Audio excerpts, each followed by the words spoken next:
Maraming salamat po, mahal na Pangulo. Muli mga kababayan, ang Pangulo ng Republika ng Pilipinas, His Excellency Ferdinand R. Marcos Jr.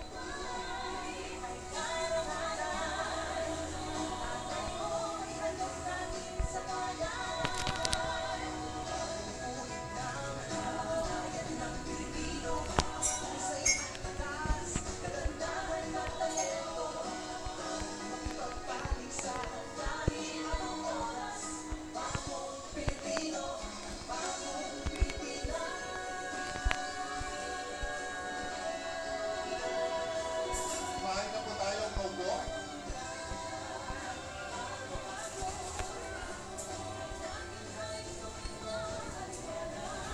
Magandang umaga po sa ating lahat. Tayo ay nagtitipon-tipon ngayon para sa programang Bawat Bayan Makinabang Sulu.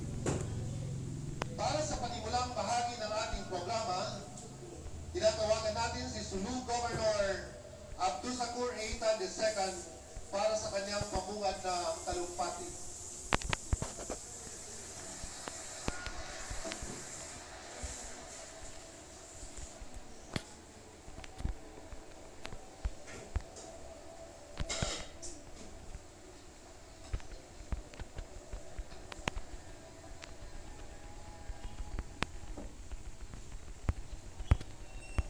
Assalamualaikum warahmatullahi wabarakatuh.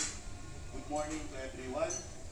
Sa kagalang-galang na Pangulong Ferdinand R. Marcos Jr., sa mga kilalang opisyal ng ating pambansang pamahalaan, mga miyembro ng gabinete, mga lokal na pinuno, sa ating mga pinunong pangreligiyon, mga kinatawan ng civil society, ating security forces, mga pinagtititadang panauhin, at sa ating mga kababayang tausok, magandang umaga po sa inyong lahat.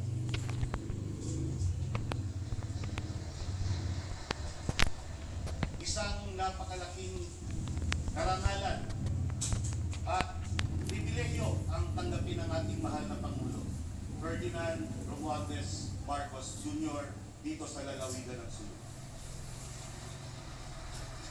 Sa kabila ng inyong napakaraming trabaho at abalang schedule, mahal na Pangulo, binigyang prioridad ninyo pa rin ang pagbisita sa aming lalawigan. Ang isa sa maliit at malayong probinsya sa dulo ng Pilipinas, ang inyong pagdating ngayong araw ay nangangahulugan ng pagmamahal sa Sulu. Ating masasaksiyan ang makasaysayang araw na ito.